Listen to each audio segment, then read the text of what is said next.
So Socrates is having a discussion with Crito in order to figure out whether it would be unjust to escape from prison.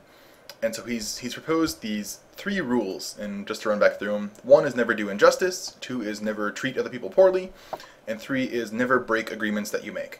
And Socrates is going to say that violating his agreement with the laws is number three, and doing so, in fact, has the effects of 1 and 2 on the laws of Athens as well. And to figure this out, Socrates has this imaginary conversation with the sort of spirit of the laws of Athens. This is a weird thing to do. He sort of plays the role of the laws and has this discussion with himself in order to convince Crito. It's an odd move, but you can sort of see the point where he's trying to sort of personify who is it he's actually hurting by escaping. And so the first thing he's going to say is, look, I'm breaking an agreement with the laws. I actually did agree to follow the laws. He says, using the voice of the laws. This is the case because I was brought up, educated, defended, and nurtured by Athens. I had my childhood here, a lot of sort of resources and education and care have gone into me. It seems like, I was raised here, I was raised well. Socrates is pretty rich. He owes Athens quite a lot. In fact, he's going to say he owes them more than his parents, right? His parents sort of had this duty to him. The city doesn't really have the same kind of duty, and so it seems like he ought to be even more obedient to Athens than to his parents.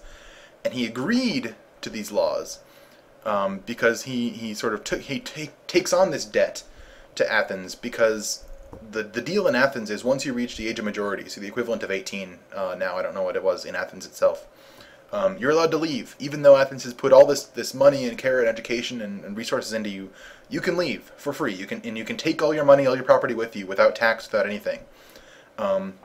If you don't, you're taken to have agreed to the laws. You need to follow them now as an adult. Socrates didn't do that. There are three kinds of disobedience that Socrates would be committing if he were to escape the laws, quote unquote, say to Socrates. He'd be betraying his parents who brought him up here, who thought it was a good place for him. He'd be betraying the people who nurtured him and who brought him up. And he'd also be making this third kind of failure where he's just up and leaving without actually trying to fix Athens, which he owes. There's this doctrine that comes out of the Crito dialogue called persuade or obey. And it goes like this. If you don't like the laws, you have three choices. One is leave. Socrates didn't do that, so he has two left. Either you shut up and deal with it, you obey the laws even though you don't like them, or you actively try to change them. These are your two good choices. These are what you can do without being unjust. And Socrates, if he tries to escape, wouldn't be doing either of these. He'd be failing. There are a few more criticisms that the quote-unquote laws level against him.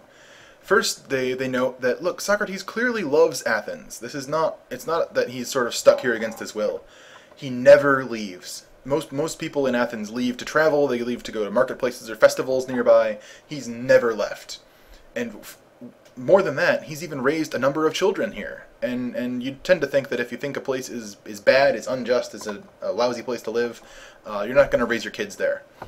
And furthermore, he was given a chance to propose exile as a punishment in court, and he didn't take it. So obviously he wasn't all that interested in leaving. He gave lots of reasons why leaving would be no good. And if he did leave, it wouldn't go very well for him. All these sort of good law-abiding countries that he might escape to wouldn't want him because he's a lawbreaker. And anywhere else that he might go has to be sort of lawless and rough, and he wouldn't want to go there.